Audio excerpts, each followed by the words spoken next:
Levi Michael is one of the captains of this year's Effingham Hearts football squad. Levi, give us your assessment the day before opening night, how you think we're going to look this year.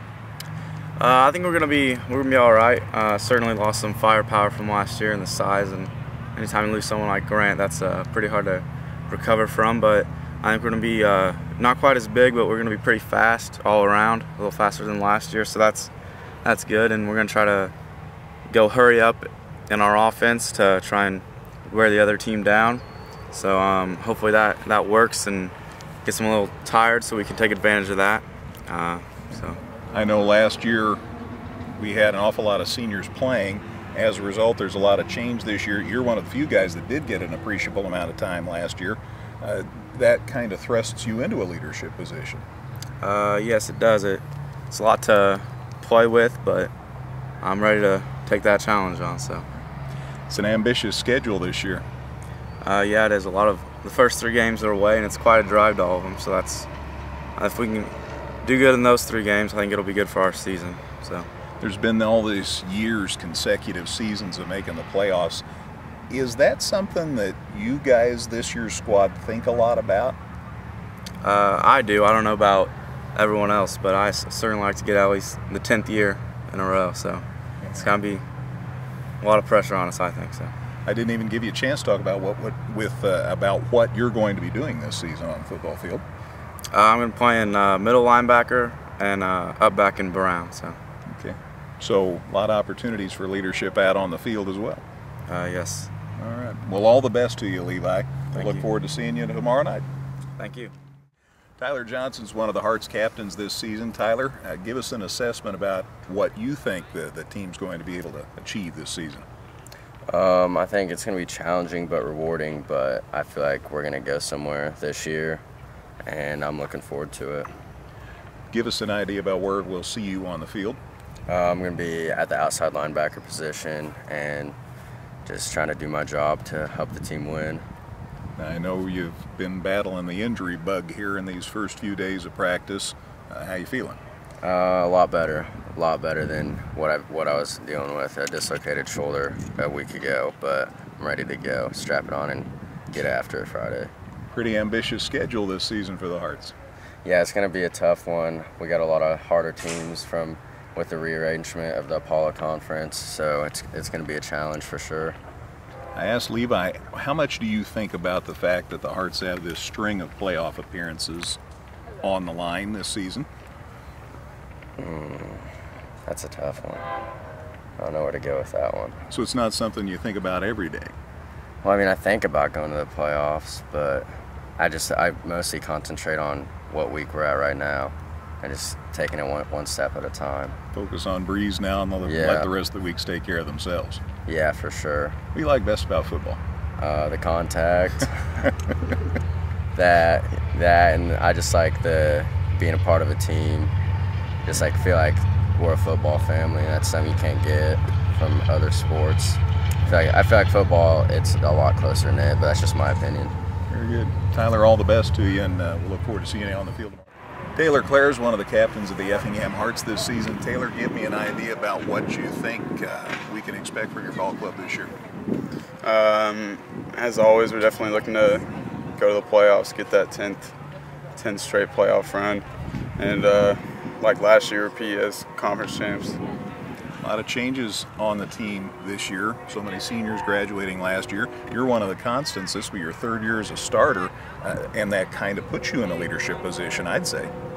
Right, yeah. I mean, with all the seniors gone on the offensive line, it's just me and Jordan really. So, but we got the young guys stepping up like Cole Moran and Evan Boggs. Those guys are willing to go out there and give it their all too. So. Ambitious schedule for the Hearts this year. What's your take on that? I mean, it definitely isn't going to be fun going to Paxton and Centralia. Those guys are really far away. But, I mean, we're willing to take it on just like any other team, so we're not too worried about it. Okay. You brought up the matter of the playoffs. How big a focus is that for you? Oh, that's definitely my #1 goal is making the playoffs. It's something we strive to do every year, so definitely want to keep that going. Don't want to be the team to let it down. What do you like best about football?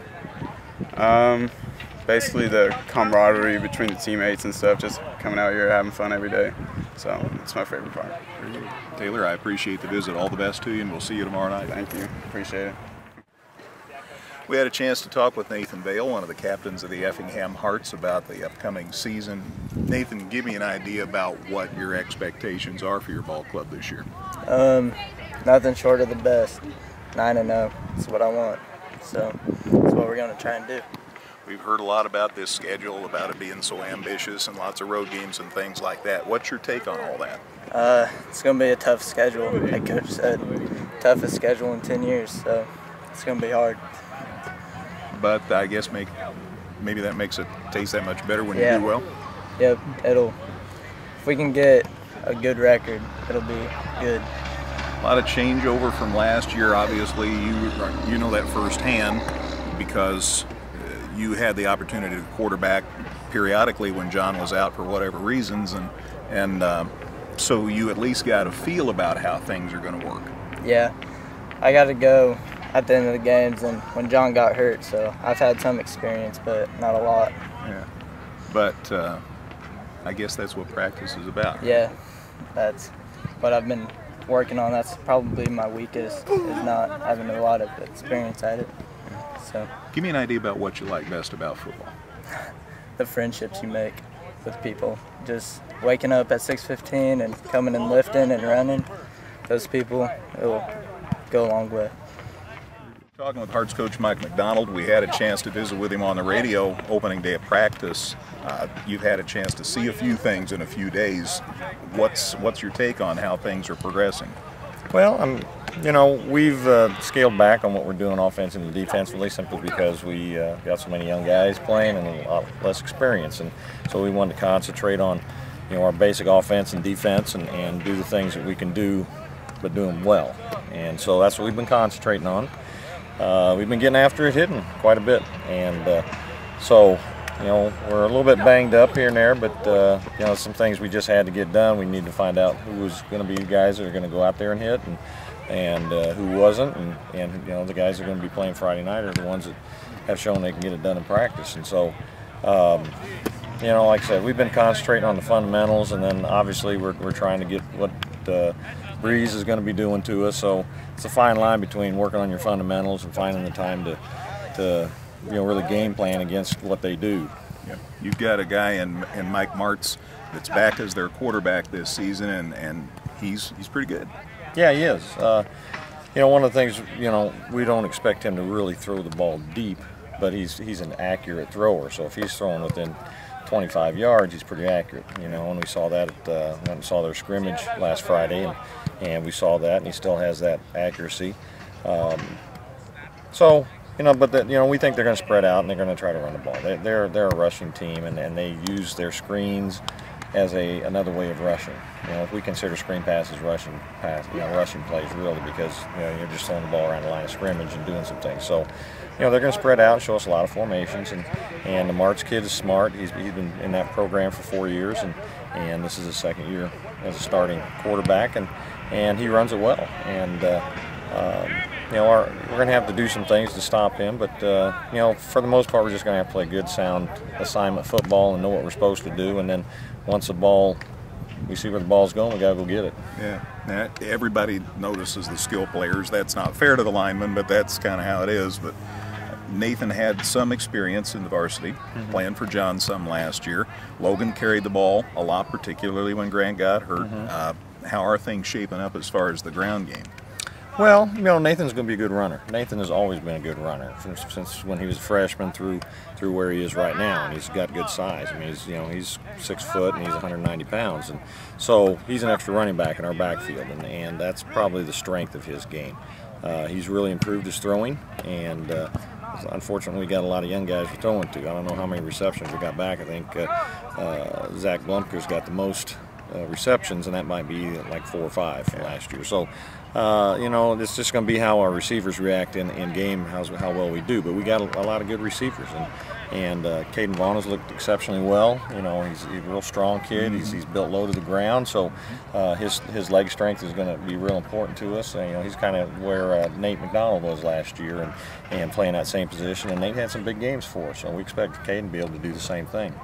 And Zach Miller's looked really good. I think Zach's going to be our other starting halfback along with Logan. And you know, he's just a sophomore, but he puts it on the line every play, and he never looks back and just does what we ask him to do, and does it real hard. And he's a strong kid. And he's fast, and he's got you know, field savvy. You know, and you can't teach that to a lot of kids. It's just you go out there and, you know, it's like in our blocking schemes. You block the most dangerous guy. It's not always the guy that's in front of you. It might be the guy that's dropped back and you're going to go inside and block. And Zach has that. Zach sees the field that way, and so that's why he's kind of got the nod over a few other guys that are a little bit older than him. So, but we got some good backups too. There's going to be guys that are fighting for playing time, and so I mean, we got a lot of receivers. We got you know, our seniors with Zach and Drew Levitt, and then some of our juniors with Dylan Wolf has looked extremely good, and sophomore Carter Hayes, you know, Matt Woltman's out for the first time. So some of these guys are going to have to get a taste in JV games first and maybe work their way into varsity play. But it's all going to boil down to how our linemen play. That's going to be the key to both sides of the ball. And you and I have talked that there's not a lot of experience on the line. Some guys that have a lot of experience, but a lot of guys that don't have too much at the varsity level. Right. You know, Taylor's our rock on both sides of the ball. Even though he hasn't played a lot of defense, he's our rock. He's worked extremely hard going into this year, the last 9 months in the weight room, and getting himself in shape. And he should have a great year this year. But you know, Jordan Tunn's going to have to come through for us in the offensive line. You know, we're looking at Zach Wilson and Jeff Coleman. You know, didn't play last year, so he's kind of a year behind, and he's still fighting for some work. Kai Harmon has looked pretty good in the offensive line. You know, we're going to use Evan Boggs there some, and even Dustin Levitt, who's played mostly defense. So some of those guys are going to be playing a little bit on both sides of the ball, and then, you know, on the defensive line, some of those same guys are going to be there. You know, it's going to be Evan, and it's going to be Taylor, and it's going to be Dustin, and it's going to be, you know, Carter Hayes is looking like he's going to play a little bit of defensive end spot. And so, you know, we're still mixing and matching, and until we get into some games and see how guys react when they're playing against different teams, we're not going to really be able to tell who's going to play when. You know, it might be a totally different group the following week at Paxton. Speaking of totally different group, I guess the defensive secondary is case in point. Yeah. You know, the secondary is completely different from last year. We had a lot of seniors there that played a lot, but yeah, I think we've improved athletically, but we don't have as much experience. You know, Marcus Robinson has looked really well. Dirk Levis looked really good at our corners. Cody Sennett's been in our program for 3 years, so he can play corner or safety. Travis Durbin has looked really good at safety. You know, he's only a sophomore. So, you know, those 4 guys have kind of stepped up a little bit, but there's still guys that are pushing for playing time. So, again, we're going to throw some guys out there, and we'll see what sticks and what doesn't. We got to work on and get better at. I asked your captains about this streak of playoff appearances, which would go to 10 this year if things go like we hope they will. It's an ambitious schedule. Oh. I told kids it's the toughest schedule we've had in 10 years at least, and unfortunately we played the first 3 on the road. You know, we don't know much about Paxton next week, but we know what Breese is going to bring every year, and Centray's got you know, some really good. They probably got an all-state quarterback coming back. So, you know, and then when we finally get a home game, we play Charleston, who was in the semis last year, and so you know, we're going to find out how good we are right away. And you know, I got confidence. We go one game at a time, and you know, our job this week is to go after Breese and do the best we can against Breese and try to come up with a win there. And if we can do that, you know, that sets things up for the next couple of weeks after that. So, you know, then the last half of the schedule, you throw Mattoon in, which, you know, even though they're close, we don't know much about Mattoon. We never see him. And you know, about the best thing on the schedule is when we play Mount Zion, we get to play them at home again this year. So. That was a pretty good game last year here. Yeah, it was. Yeah, it was. So, you know, everybody's going to be good on our schedule. Ferris has got the ARP kid coming back, and he's an all-conference running back. And Salem's going to be improved with another year under their current coach. So, you know, there's not going to be any easy games on our schedule. Yeah. I appreciate the visit. Look forward to seeing you tomorrow night. Okay, sounds good. Hearts coach Mike McDonald.